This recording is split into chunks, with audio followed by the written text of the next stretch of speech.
Wayanad Vellamunda Maoist ഭീഷണി കേസിൽ 4 പ്രതികൾ കുറ്റക്കാരാണെന്ന് കൊച്ചി NIA കോടതി. രൂപേഷ്, കന്യാകുമാരി, അനൂപ്, ബാബു, ഇബ്രാഹിം എന്നിവരാണ് കുറ്റക്കാർ. ആയുധ നിയമവും ഗൂഢാലോചന കുറ്റങ്ങളും നിലനിൽക്കുമെന്നും കോടതി നിരീക്ഷിച്ചു. ശ്യാം ദേവരാജാണ് വിവരങ്ങളുമായി കൊച്ചിയിൽ നിന്ന് ചേരുന്നത്. ശ്യാം, ഈ കുറ്റങ്ങളെല്ലാം, അതായത് ഇവർക്കെതിരെ ചുമത്തിയിട്ടുള്ള കുറ്റങ്ങളെല്ലാം തെളിഞ്ഞു എന്നാണ് കോടതി അറിയിച്ചിട്ടുള്ളത്.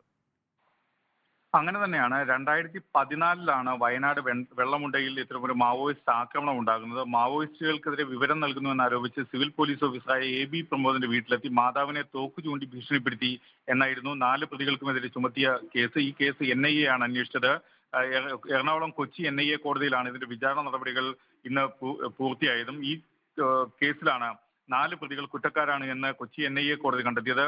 ഒന്നാം പ്രതി രൂപേഷ്, ഒപ്പം കന്യാകുമാരി, അനൂപ്, ബാബു ഇബ്രാഹിം എന്നിവരാണ് കുറ്റക്കാരെന്ന് കണ്ടെത്തിയത്.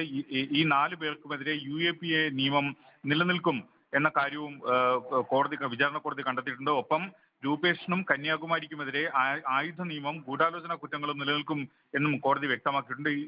ഈ 4 പ്രതികൾക്കുമുള്ള ശിക്ഷ 3 മണിക്ക് വിചാരണ കോടതി വിധിക്കും. ഓക്കെ, എന്തായാലും വെള്ളമുണ്ടയിലെ മാവോയിസ്റ്റ് കേസിലാണ് ഇപ്പോൾ പോലീസുകാരൻ്റെ മാതാവിനെ തോക്ക് ചൂണ്ടി ഭീഷണിപ്പെടുത്തിയ കേസിലാണ് 4 പ്രതികളും കുറ്റക്കാരാണെന്ന് കൊച്ചി NIA കോടതി കണ്ടെത്തിയിട്ടുള്ളത്. ശ്യാം ദേവരാജാണ് വിവരങ്ങൾ നൽകിയത്.